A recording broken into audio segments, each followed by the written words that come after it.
Boa noite. A paz do Senhor a todos. Pode tomar o seu assento. Quero celebrar a Deus por esta oportunidade,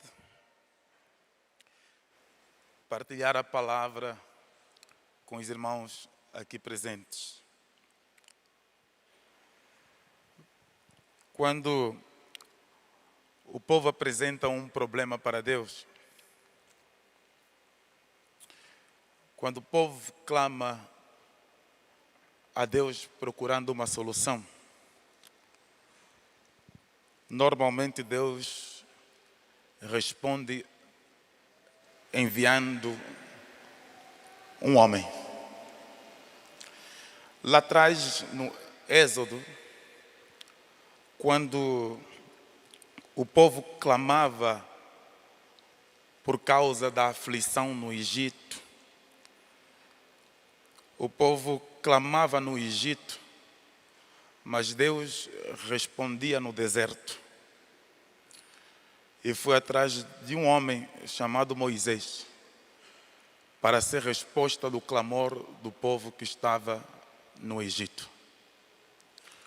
O clamor saiu do Egito, mas a resposta foi para o deserto. Deus levantou um líder para que possa direcionar o seu povo. Toda vez que Deus levanta um líder, demonstra o amor e o cuidado que Ele tem para com o seu povo. A Bíblia diz assim: e Deus amou o mundo de tal maneira e expressou o seu amor dando um homem, o seu filho, para que todo aquele que nele crê não pereça, mas tenha a vida eterna.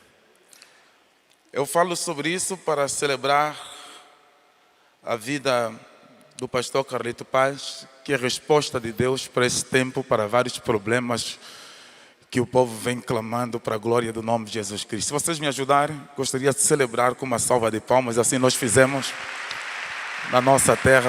Obrigado, pastor, porque o Senhor é uma resposta de Deus às nossas orações.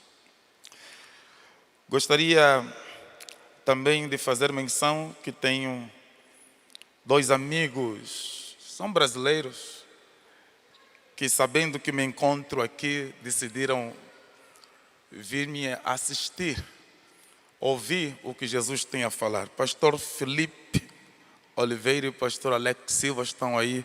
Que o Senhor Jesus Cristo abençoe a vocês. Graças a Deus. Pastor, fui bem recebido aqui e agradeço a equipa que nos fez a recepção. A irmã Carmen, a irmã Natália, o pastor Gilmar, muito obrigado pelo vosso carinho e toda a equipa da Igreja da Cidade. Deus em Cristo abençoe a todos. Quero saudar também a nossa igreja. Alguns membros da nossa igreja estão ligados em direto nessa transmissão. Que o Senhor Jesus Cristo abençoe a todos.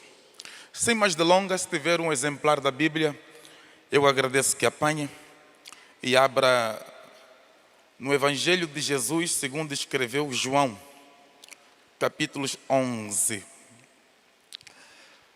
O texto é bastante conhecido e será de fácil compreensão. Capítulos 11 do Evangelho de Jesus, o versículos número 1 ao versículos número 5.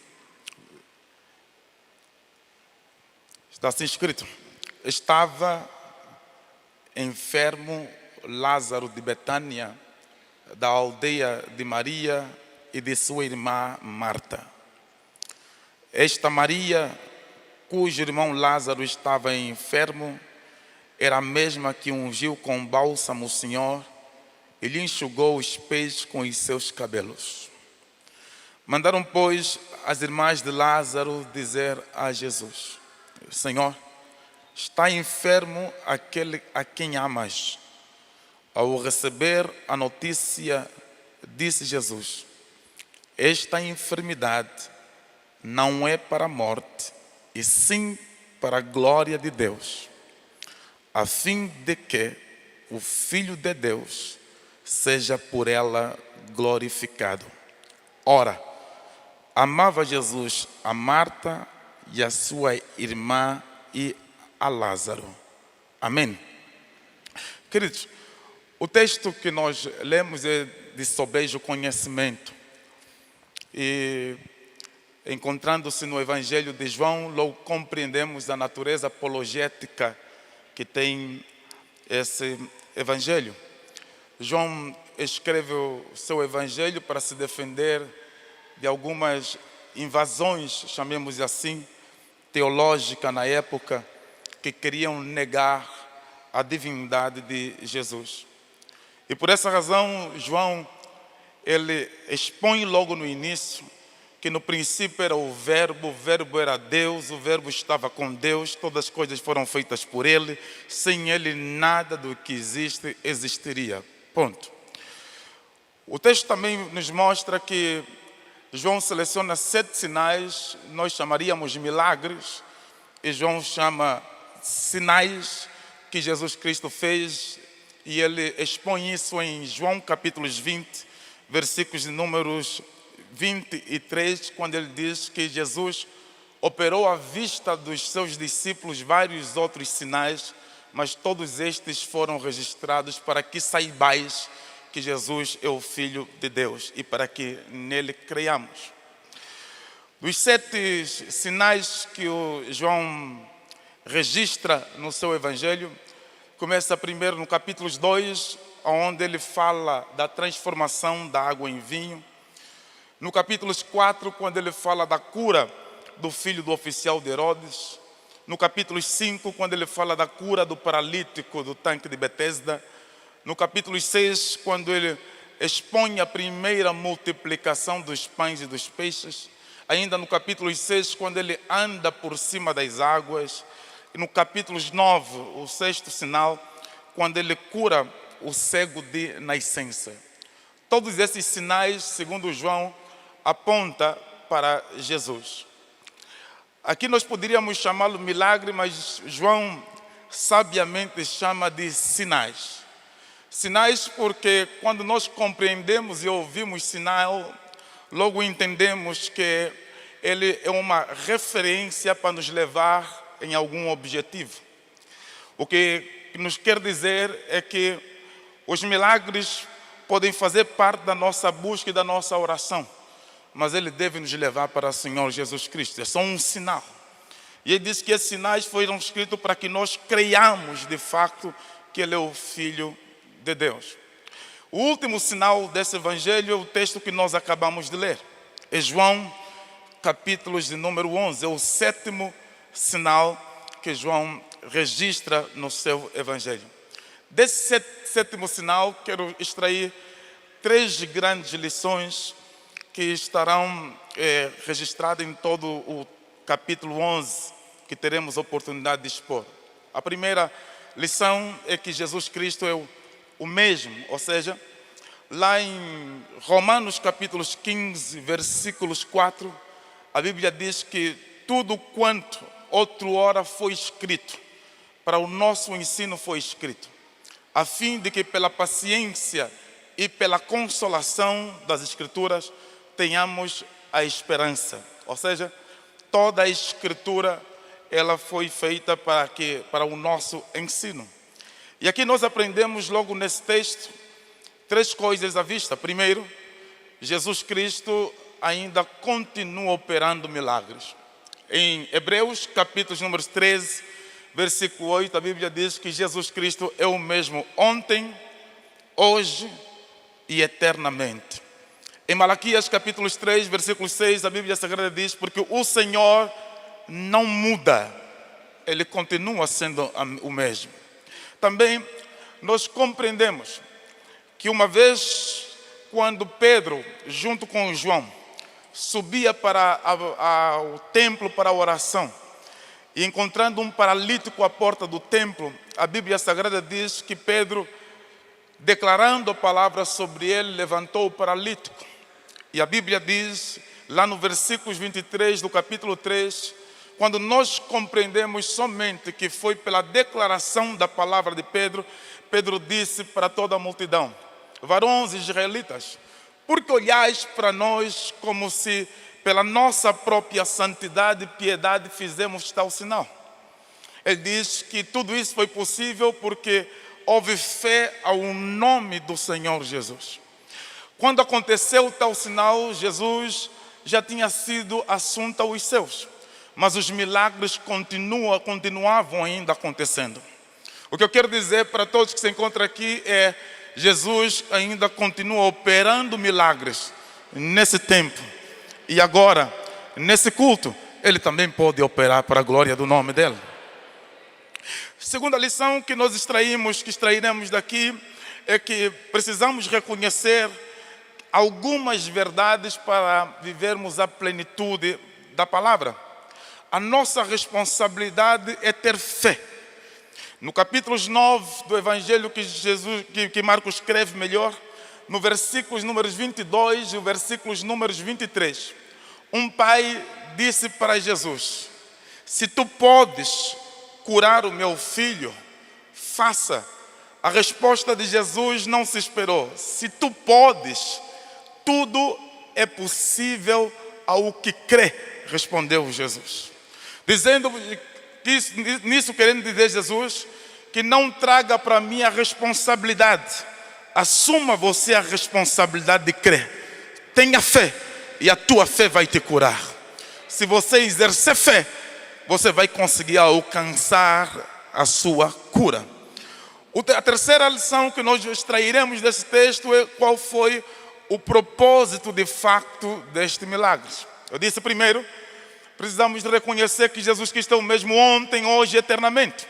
Segundo, eu disse, é importante que reconheçamos algumas verdades para viver a plenitude da palavra. Terceiro, é importante nós compreendermos qual foi o propósito desse milagre que Jesus operou. Vamos para o texto que nós acabamos de fazer a leitura. A Bíblia diz no versículo de números 1, que estava enfermo certo Lázaro de Betânia, irmão de Maria e de Marta. A Bíblia Sagrada diz que Jesus amava a Marta, amava a Maria e amava a Lázaro.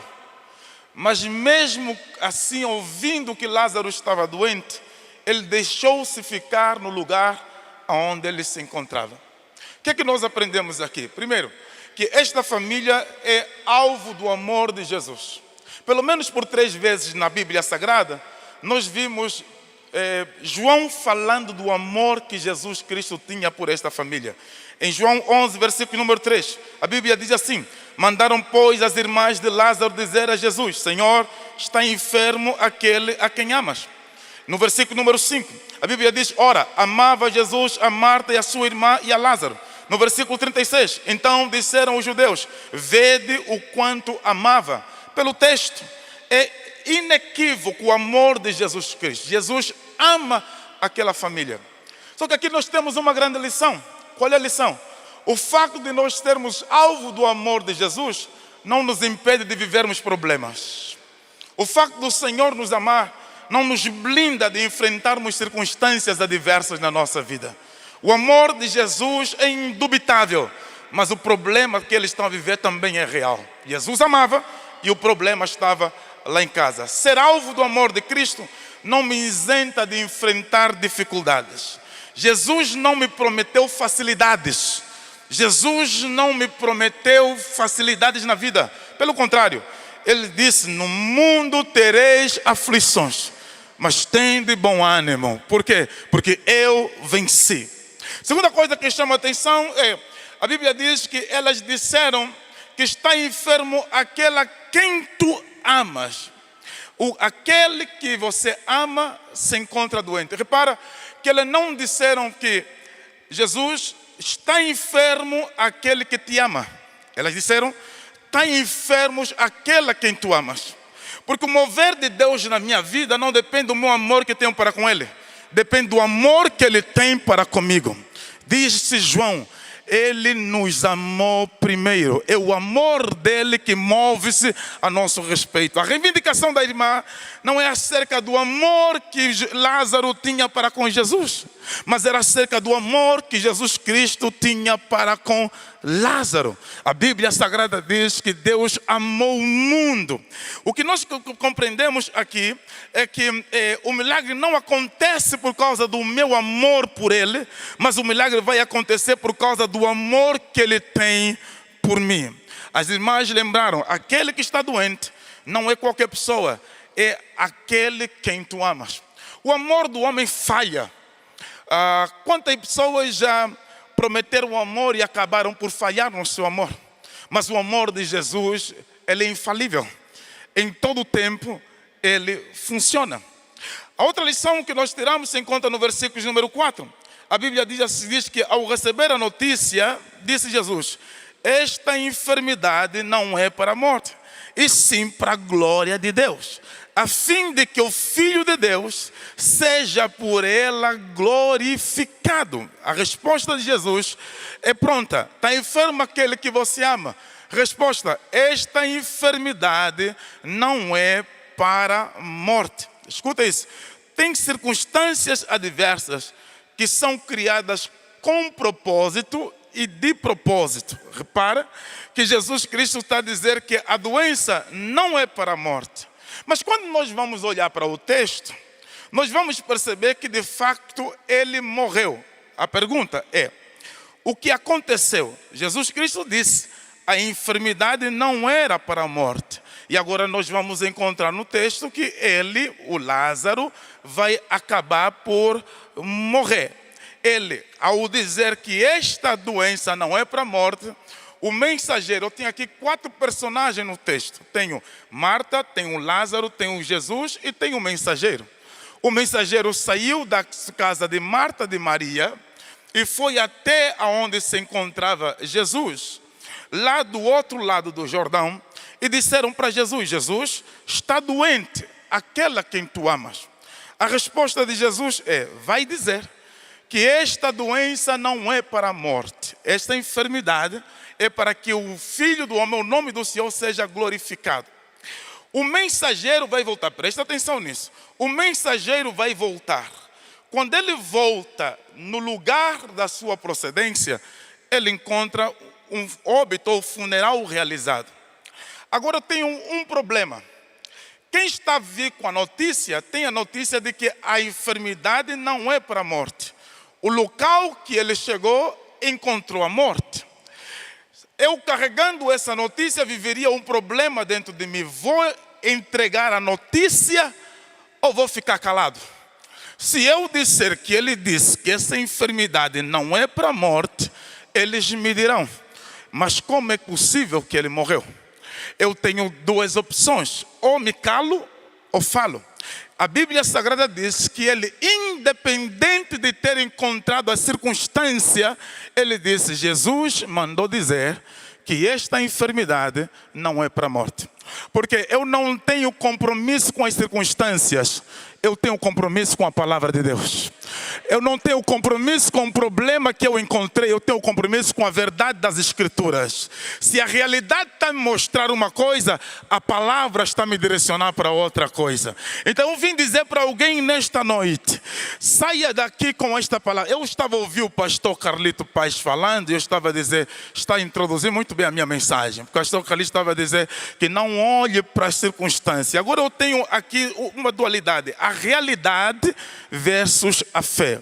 Eu tenho uma realidade de alguém que está morto, mas eu tenho uma palavra que eu ouvi que é para a vida.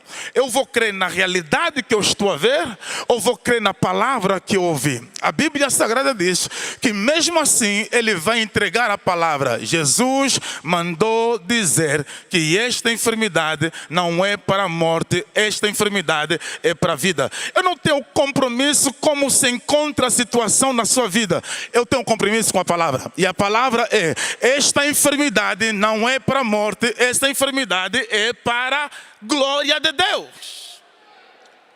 Aleluia. A Bíblia diz que ele entrega a palavra. Agora, cabe, lembra que eu disse que a responsabilidade da fé é minha. Ele diz, Jesus mandou dizer isso, a minha responsabilidade é entregar a palavra. Jesus mandou dizer que esta enfermidade não é para a morte. As irmãs certamente ouviram, mas a Bíblia Sagrada diz que ainda assim Lázaro morreu. No versículo número 7, a Bíblia diz, e disse depois Jesus aos seus discípulos, vamos outra vez para a Judeia. Disseram os discípulos, mestre, ainda agora os judeus procuravam apedrejar-te, voltas para lá? Respondeu Jesus, não são 12 horas do dia? Se alguém andar de dia, não tropeça, porque vê a luz deste mundo. Mas se andar de noite, tropeça, porque nele não há luz. Veja, os discípulos agora estão preocupados, redobra a sua atenção, que isso aqui é interessante. Os discípulos estão preocupados, porque Jesus decidiu ir para lá, para o lugar que querem apedrejá-lo. Por que os discípulos falaram que querem apedrejá-lo? Para nós compreendermos isso, vamos para o capítulo anterior, no capítulo número 10, o versículo número 30. Jesus Cristo vai declarar a palavra que vai chatear todos os que estão a ouvir Jesus. No capítulo número 10, versículos 30, Jesus Cristo diz o seguinte, escuta isso, eu e o Pai somos um. Versículo 31. E os judeus pegaram então outra vez em pedras para o apedrejar. Qual é o sentimento dos discípulos? Os discípulos têm o filme. Jesus, há pouco tempo, estava para ser apedrejado. E por esta razão, se voltar para aquele lugar, vão apedrejá-lo. Jesus Cristo não está interessado nas pedras dos judeus, porque ele tem uma grande pedra para remover. A pedra que ele vai remover é a pedra que está a guardar Lázaro. Os discípulos estão preocupados com a pedra dos judeus, quando Jesus está preocupado com a pedra de Lázaro. Qual é a pedra maior? A pedra de Lázaro ou a pedra dos judeus? A pedra dos judeus cabe na mão dos judeus. Os judeus querem apedrejar Jesus com as pedras que cabem nas suas mãos. Jesus está a olhar para a pedra de Lázaro e quer remover a pedra de Lázaro. O que você aprende aqui? Você aprende que a pedra que você vai remover é maior do que as pedras que as pessoas estão a tirar contra a sua vida. Alguém não compreendeu? Deixa eu lhe explicar da melhor forma. Se você estiver tão preocupado com aquilo que estão a fazer contra a sua vida, você vai perder a visão daquilo que Jesus Cristo quer que você faça. Dito de uma outra forma, o teu propósito é maior do que as tuas lutas, as guerras que estão à sua volta. Posso repetir isso? Seu propósito é maior do que as pedras que estão à sua volta. As pedras dos judeus são pequenas. E a pedra que Jesus Cristo vai remover é grande. Atrás de uma grande perseguição, tem aqui líderes. As pedras que lhe lançam são menores do que as pedras que você vai remover. Eu preciso de ouvir o teu amém. Jesus não está preocupado com as pedras pequenas, enquanto os discípulos estão preocupados com as pedras pequenas. Eu aqui compreendo que quem se preocupa com pedras, quem sabe não tem a realidade ou não tem conhecimento da visão que está sobre as suas mãos. Pedras fazem parte da caminhada de qualquer líder. Mas fica calmo, que essas pedras são pequenas quando comparadas com as grandes pedras que você está pronto para remover. Alguém glorifica o nome do Senhor. Aleluia. Então o que Jesus Cristo faz? Eu vou até lá, porque eu tenho uma pedra grande para remover. Irmãos, se Jesus parasse no lugar onde ele estava, ele não chegaria até lá para remover aquela grande pedra. Você está conseguindo perceber? Por que não dá para parar? Por que não dá para recuar? Por que não dá para desistir? Nós somos levados muitas vezes ao cansaço. As lutas ministeriais da vida nos levam ao cansaço. Não é fácil fazer o bem para tanta gente e receber ingratidão. Você vai apanhar o tempo inteiro. Se eu fosse dizer o que eu mais ouço em gabinete pastoral, eu lhe diria esta palavra: pastor, eu estou cansado. E não somente com ovelhas, inclusive com colegas de ministério. Pastor, eu estou cansado. Cansado de fazer e não ver resultado. Cansado de lutar e não vê resposta nenhuma. Pastor, eu prefiro parar. Cansaço fazem parte da jornada. Lá em Isaías, a Bíblia Sagrada diz assim: os jovens, eles vão lutar, eles vão se cansar, os jovens também. Mas os que confiam no Senhor, eles subirão com as suas asas, como as águias. Aleluia.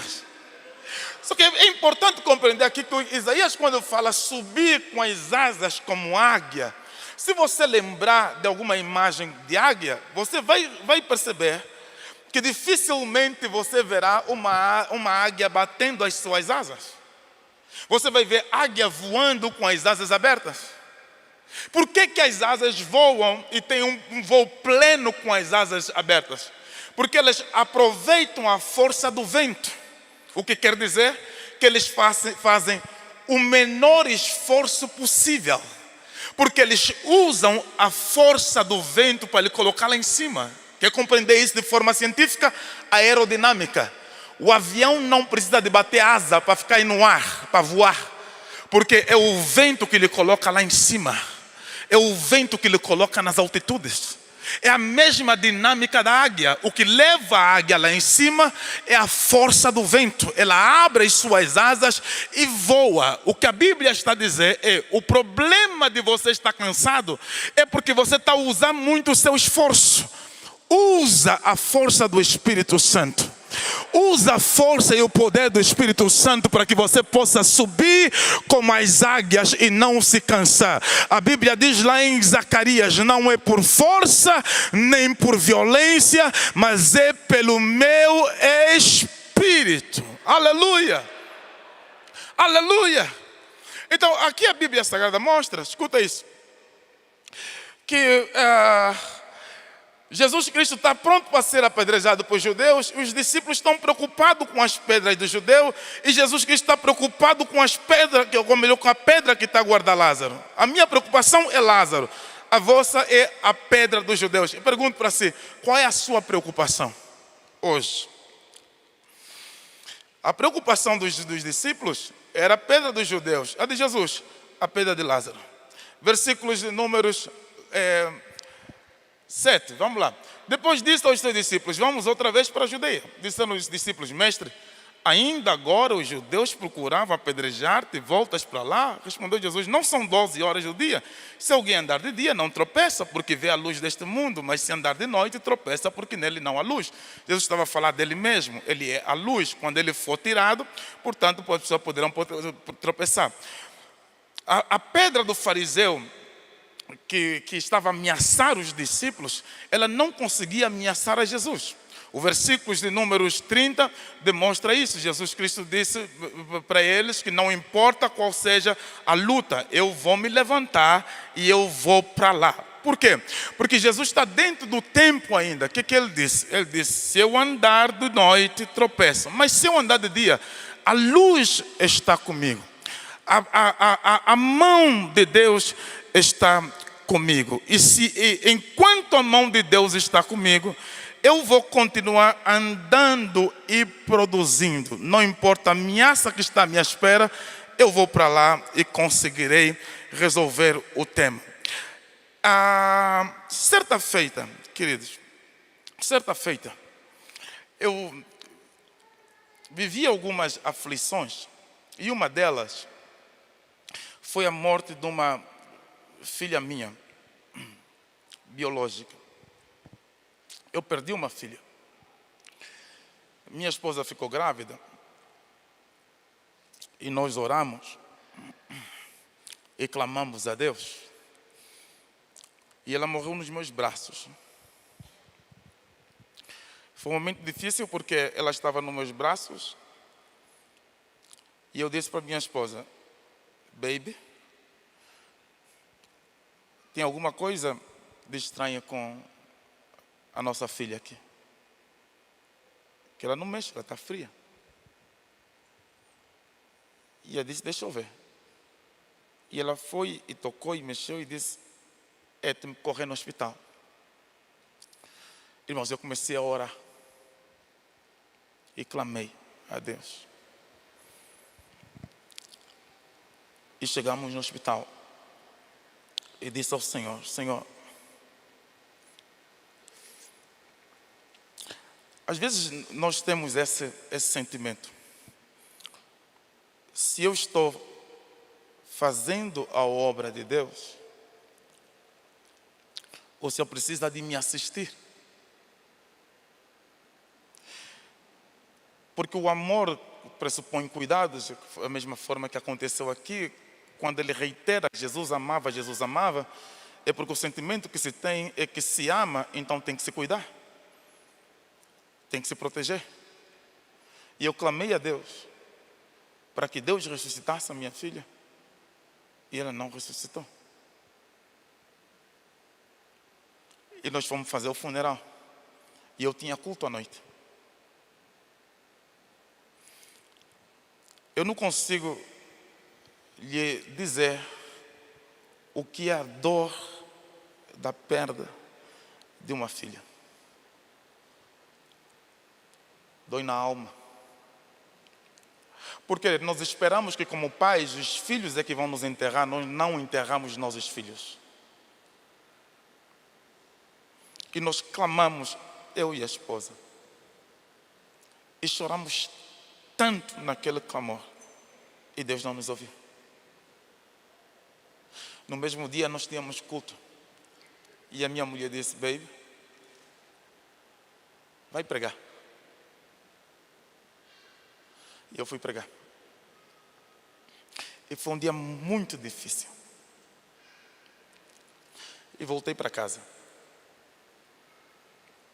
Irmãos, dias depois, eu estou no meu gabinete na igreja anterior, que tinha visão para dentro do salão do templo, e eu vejo uma mulher entrando no templo gritando: Senhor, não te pedi esse filho, se tu me tiraste essa filha, você vai ter que me devolver esta filha. E ela pega nessa filha e atira no altar e vai embora. A filha caiu morta no altar. Eu estava lá em cima, assisti aquela cena, desejei não estar lá. E eu desci para o altar e peguei na menina e coloquei no colo. Eu andava de um lado para o outro e clamava a Deus com ela no colo, inanimada, sem vida. No púlpito eu clamava a Deus: Senhor, faça o que você não fez com a minha filha. Alcance ela. Só que quanto mais eu clamava, quanto mais eu chorava, mais força do clamor eu tinha. Quando deu 10 minutos, a menina começa a tossir. E ela volta à vida. Escuta, eu pego na menina e entrego na mãe e disse: corre para o hospital pelo amor de Jesus Cristo. E ela foi, eu dobrei os joelhos, eu disse para o Senhor: Senhor, por quê que a minha filha você não ressuscitou? Mas essa menina aqui, que não é minha filha, nos meus braços, o Senhor ressuscitou. A resposta de Deus foi imediata.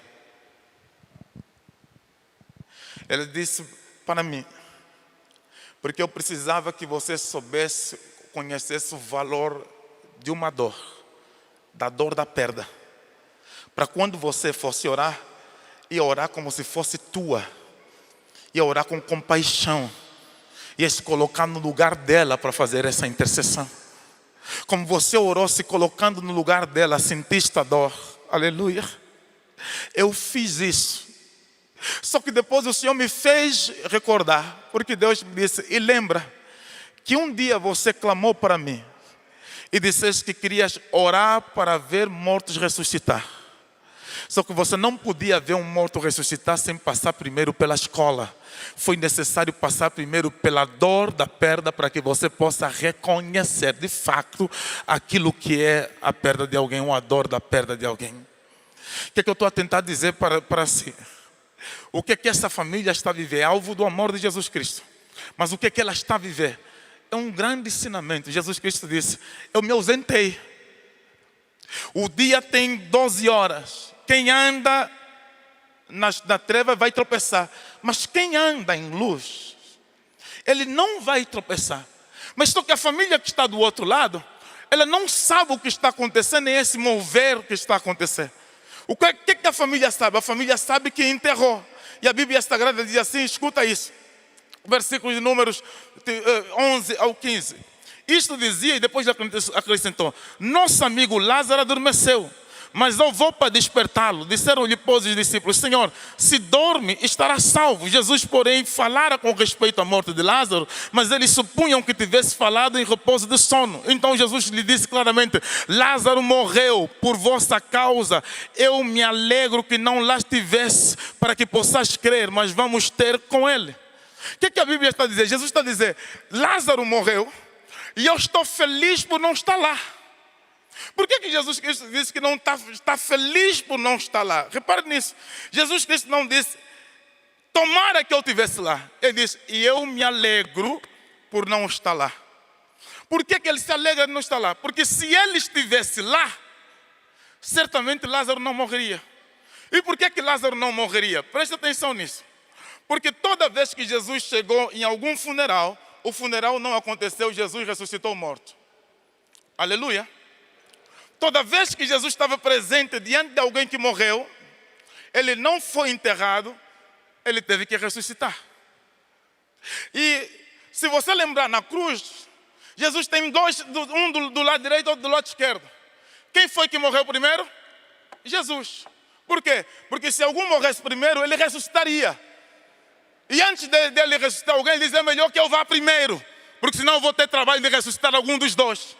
A morte nunca se encontrou com Jesus e saiu sorrindo, glorificando. Toda vez que a morte se encontrou com Jesus, perdeu. Aleluia. Então, Jesus está dizendo, se eu estivesse lá, eu impediria que Lázaro morresse. Ainda bem que eu não estava lá. Eu estou tentando dizer para alguém que está aqui, escuta, tem muita coisa que acontece de propósito na nossa vida. E algumas vezes ainda bem que o fulano não estava. Deixa eu falar para algumas pessoas que estão aqui. Ainda bem que fulano nem te atendeu o telefone. Porque se está atendendo esse telefone, a glória não era para Jesus Cristo, a glória era para aquele que te atendeu o telefone. Ainda bem que não te deram aquela ajuda. Se te dessem aquela ajuda, a glória não era para Jesus, a glória era para aquele que te deu aquela ajuda. Mas como a glória era para Jesus, ela algumas vezes faz de propósito, fecha a porta aqui, fecha a porta ali. De repente, quem te amava não demonstra o amor que tinha que te mostrar. Quem tinha que te ajudar não te ajudava. E Jesus Cristo disse, agora é que o meu nome vai ser glorificado. Eu vim dizer para alguém que está aqui, que está a enfrentar uma situação como essa, escuta isso, o nome do Senhor Jesus vai ser glorificado. Eu me alegro por não estar lá. Agora, a Bíblia Sagrada diz que quando Jesus Cristo chega, permita-me, versículos números 28. Tendo dito isso, retirou-se e chamou Maria, sua irmã, e lhe disse em particular, o mestre te chama. Veja, Jesus Cristo chegou para Marta e disse para ela, teu irmão vai viver. Oh, glória a Deus. Teu irmão vai viver. E ela diz assim, Senhor, vamos colocar as coisas aqui em ordem. Eu não sei, tem pastores aqui? Tem. Imagina pastor Carlito Paz. Morreu. O crente morreu. O pastor não foi quando ele estava doente visitá-lo. Não foi quando houve funeral. Está a aparecer depois. O sentimento do crente seria o quê? Falta amor, empatia. É melhor sair da igreja. Eu acho que aqui no Brasil não. Só em Angola que acontece isso. Graças a Deus. Aqui não. Eu vou voltar ou vou mudar para um outro lugar. A Bíblia diz que Jesus Cristo aparece depois. E ela diz assim, se tu estivesses aqui, meu irmão não teria o quê? Morrido. Jesus Cristo disse, teu irmão vai viver. A resposta dela, eu sei. Quando? Na ressurreição do último dia. Nós aqui temos 3 tempos, o tempo passado, presente e futuro. Tá? Só que quando é a posição da mulher, nesse contexto, a Marta aponta a resposta que ela está à espera para o passado e para o futuro. Se tu estivesses aqui, meu irmão não teria morrido. Jesus Cristo disse, teu irmão vai viver. E ela disse, eu sei, lá frente, na ressurreição do último dia. Resposta de Jesus Cristo, não, eu sou a ressurreição e a vida. Enquanto você está a contar com o teu passado, a olhar para o teu passado, enquanto você está a projetar para o teu futuro, eu estou a dizer que o teu presente está aqui pronto para proporcionar alguma coisa na sua vida. Não entendeu? Eu vim lhe dizer que Deus está pronto para fazer.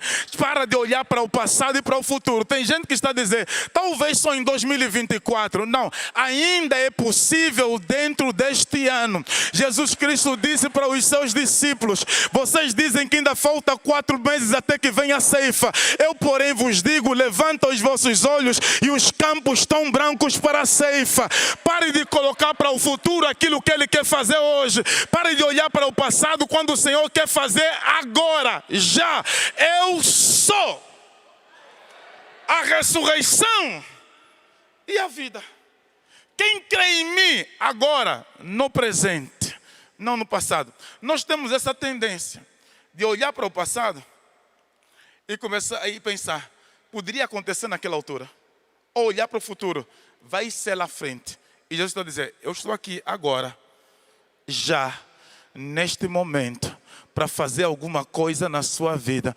Eu não sei se alguém veio com fé suficiente para isso. Escuta isso.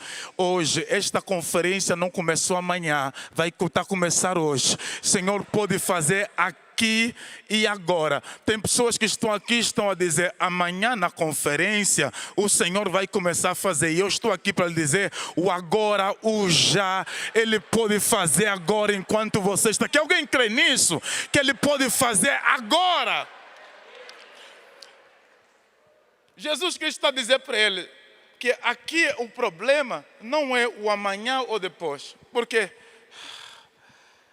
eu sou a ressurreição e a vida. Não é o passado, não é o futuro, é o presente. É agora, é o já. Só que a Bíblia diz que a Marta foi chamar a Maria e quando chegou lá diz, o mestre te chama. Quando ela sai para correr atrás do mestre, veja isso, ninguém tirava Maria dentro de casa. Quem é que está conseguindo tirar Maria dentro de casa? Jesus. E ela diz, o mestre te chama. Ela está vivendo um problema de morte na sua casa, mas quando chegou a voz do mestre te chama, escuta isso, eu vou falar bem devagar. A chamada tem poder de colocar em pé qualquer pessoa que está caída por causa de alguma coisa que saiu da sua vida. Se Deus te chamou, ela tem poder para lhe colocar em pé. Quando Maria ouviu que Jesus chegou, a primeira coisa que ela fez é ficar em pé. Porque toda chamada de Deus coloca tudo em pé e coloca-lhe em pé. Eu vim pregar para pessoas que estão deitadas, estão caídas, estão desanimadas. Eu voei durante 8 horas passando pelo oceano. Vim diretamente de Luanda, Angola, para o Brasil para profetizar para alguém. Chegou a hora de levantar. Chega dessa estagnação. Levanta-te porque chegou a hora para brilhar. Aleluia. Ela estava desanimada, mas quando ouviu que Jesus chegou e Jesus lhe chamou, a Bíblia diz, escuta isso, ela foi para o ouvido, Marta foi para o ouvido de Maria. O mestre te chama. Só Maria é que ouviu, mas ninguém ouviu. E Maria levantou. As outras pessoas seguiram a Maria. Quem está a seguir a Maria nem ouviu o que Marta falou para Maria. Por quê? Porque a chamada é individual. Tem gente que vai seguir, mas quem ouviu só foi uma única pessoa. Eu posso falar isso de novo? Pare de tentar convencer as pessoas daquilo que Deus entregou na sua vida. Porque a única pessoa que ouviu é você. E dificilmente alguém vai te entender porque ele não ouviu quando Deus falou consigo. Eu estou a pregar para algumas pessoas que não estão a ser entendidos. E eu vim dizer que quem ouviu a chamada foi você. Não espera que os outros se levantem. Se você não se levantar, levanta e vai cumprir a tua chamada. Aleluia! Quem é que ouviu? Foi Maria. Pare de discutir com quem não ouviu. Pare de sentar para convencer quem não ouviu. Pare de discutir com alguém que não ouviu. Foi você que ouviu. E é você que tem a responsabilidade de levantar para fazer a coisa acontecer. Eu estou a pregar para alguém que está querendo desistir porque as pessoas não estão a lhe apoiar. Ei, não espere o apoio de ninguém. Levanta porque Ele te chamou. Agora escuta isso. Enquanto Maria estava sentada, todo mundo estava sentado. Porque tem pessoas que foram chamadas. Se você continuar sentado, muita gente vai continuar sentado. Mas quando você levantar, muita gente também vai ficar em pé. Eu não sei se você compreendeu. E eu vim aqui para lhe dizer que enquanto você estiver inerte, sem ação nenhuma, muita gente vai estar morrendo lá fora. Mas o dia que você assumir a tua responsabilidade e compreender que eu fui chamado para levantar uma geração. Eu vou repetir, eu fui chamado para levantar uma geração. Portanto, fica em pé e faça a coisa acontecer. Maria estava sentada, todo mundo estava sentado. Quando Maria levantou, todo mundo levantou. Eu vou repetir isso.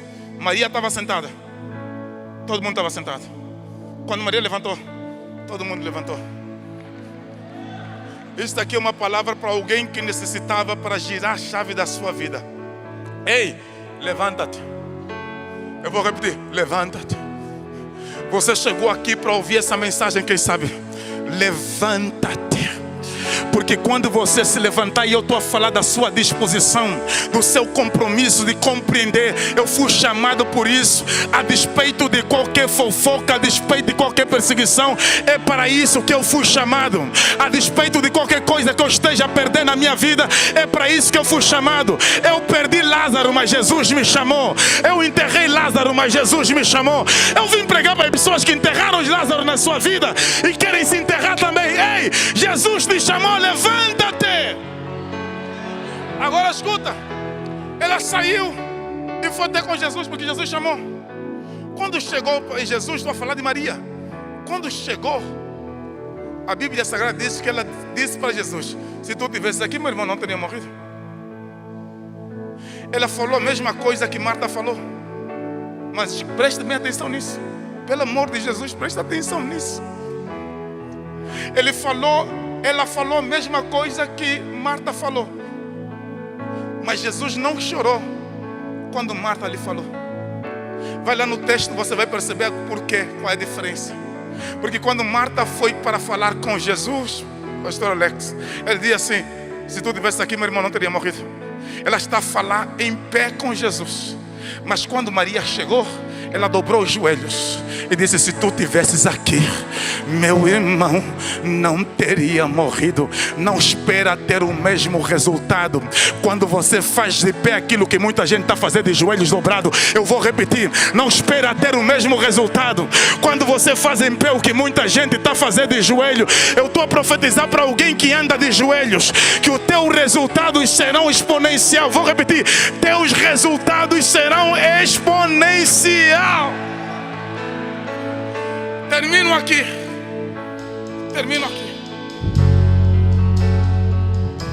Quando Jesus Cristo chegou, Ele disse: tirai a pedra. Ouve a palavra: Senhor, já cheira mal. É de 4 dias.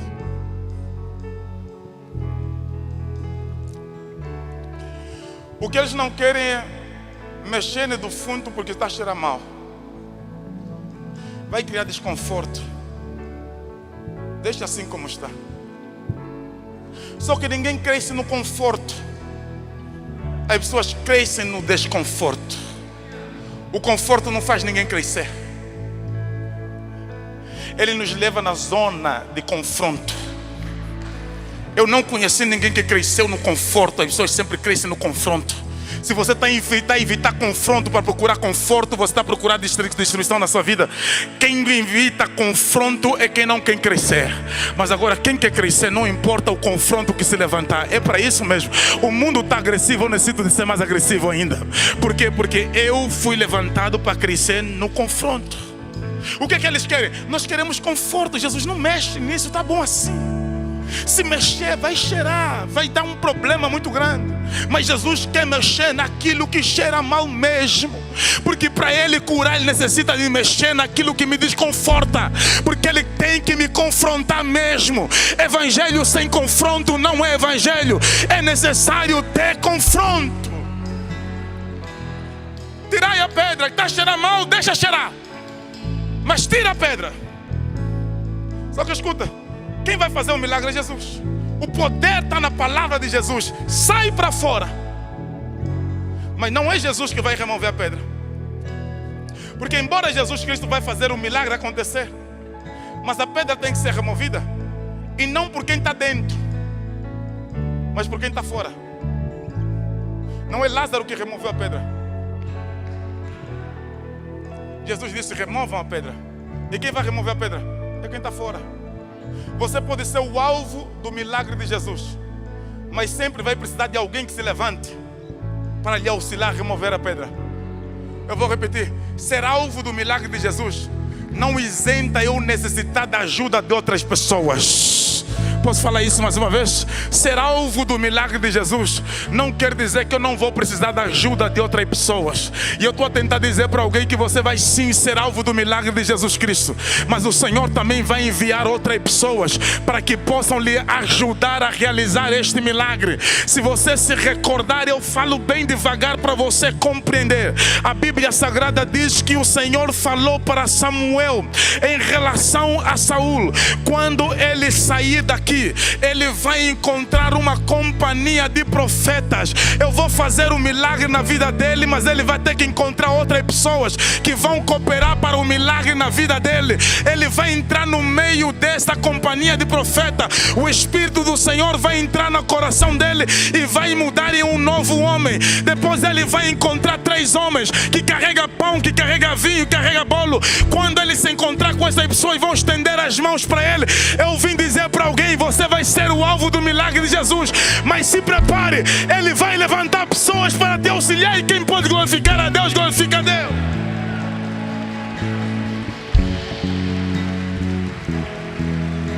Aleluia. Fica em pé. Às vezes o que vai abrir não é uma porta, às vezes o que vai abrir é uma janela. Qual é a diferença de porta e janela? É que a porta dá para abrir por dentro, ou melhor por fora.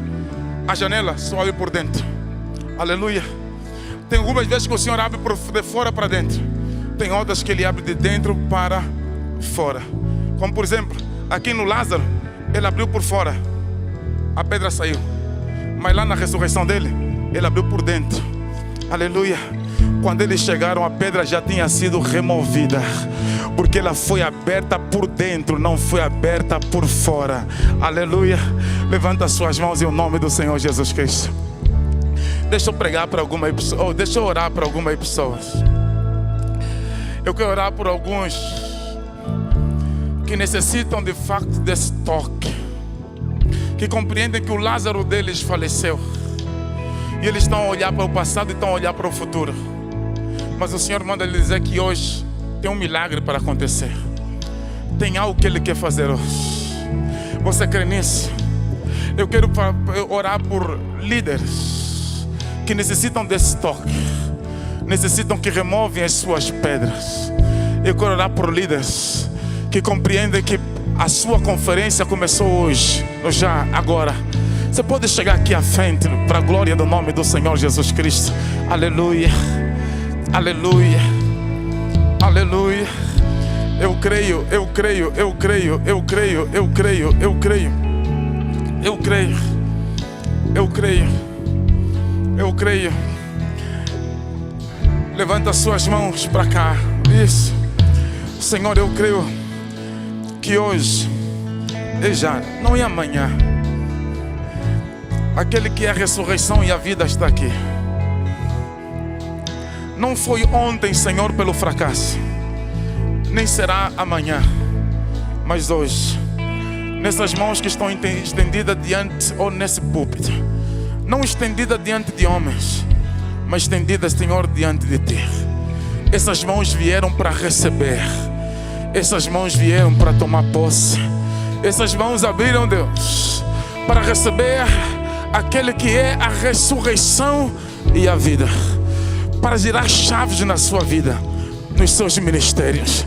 Eu profetizo hoje, Senhor, uma unção de ressurreição caindo sobre as suas vidas, para ressuscitar, Senhor, ministérios, para ressuscitar talentos, para ressuscitar dons, para ressuscitar histórias, Deus, para ressuscitar obras por amor ao Teu nome. Vidas, Senhor, que estão a ser ameaçadas, vidas que estão a ser perseguidas. O inimigo, Senhor, quer matar ministério, quer destruir, Senhor, legados, mas nós nos levantamos hoje no nome do Senhor Jesus Cristo, para dizer, Senhor, que não vai ser enterrado esse ministério, nem este legado, nem esta vida. Não vai ser enterrado essa história em nome de Jesus Cristo. Hoje nós declaramos: removei a pedra, tirai a pedra. Ei, Lázaro, saia para fora no nome do Senhor Jesus Cristo. Esse ministério saia para fora hoje, para a glória do nome de Jesus Cristo. Saia hoje todo juízo de morte, toda condenação de morte, pelo poder que há no nome do Senhor Jesus Cristo. Saia hoje para fora, para a glória do nome do Senhor Jesus Cristo. Toda arma virada contra eles, todo espírito virado contra eles, nós declaramos a ruína hoje em nome do Senhor Jesus Cristo. Eu profetizo agora em nome de Jesus Cristo um novo tempo, o sopro de um novo tempo nesta vida, nesse ministério, nos seus negócios, na sua visão, pelo poder que há no nome do Senhor Jesus Cristo. Tudo que o inimigo quer enterrar hoje, em nome de Jesus, saia para fora agora, saia para fora agora, saia para fora agora, saia para fora agora. Aleluia, aleluia. Ressuscita, ressuscita, ressuscita, em o nome do Senhor Jesus Cristo. Em o nome de Jesus Cristo, eu oro para que o Senhor coloque nas suas mãos chaves para a abertura de um novo tempo, em o nome de Jesus Cristo.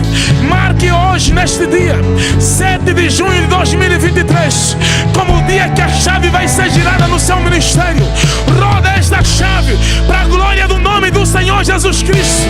Receba um tempo de avivamento, receba um tempo de restauração, receba um tempo de refrigério, receba o nome do Senhor Jesus Cristo.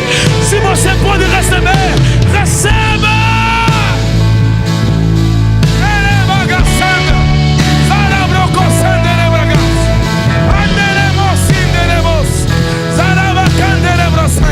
Aleluia, aleluia. Renova, renova, renova.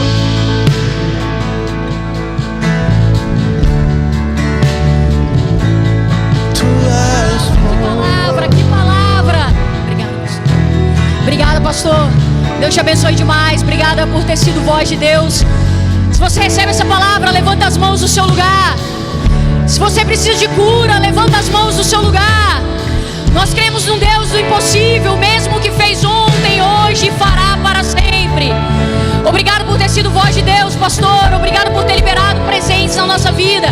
Obrigado, que Deus multiplique as bênçãos sobre você, sobre a sua casa, sobre a sua família, sobre o seu ministério. Se você se posiciona por alguém hoje, levante suas mãos aonde você está. Nós cremos que Deus fará mais milagres. Nós cremos em curas e mover sobrenatural. Que palavra, que palavra, que palavra. Deus é suficiente. Se você precisa de cura essa noite, levante suas mãos, nós vamos orar. Deus, nós declaramos cura. Nós declaramos o milagre dos céus, Pai. Nós declaramos que o Senhor faça, Pai, aquilo que o Senhor vai continuar fazendo essa noite. Nós declaramos sinais, curas e milagres, assim como foi profetizado aqui essa noite, Pai. Nós nos posicionamos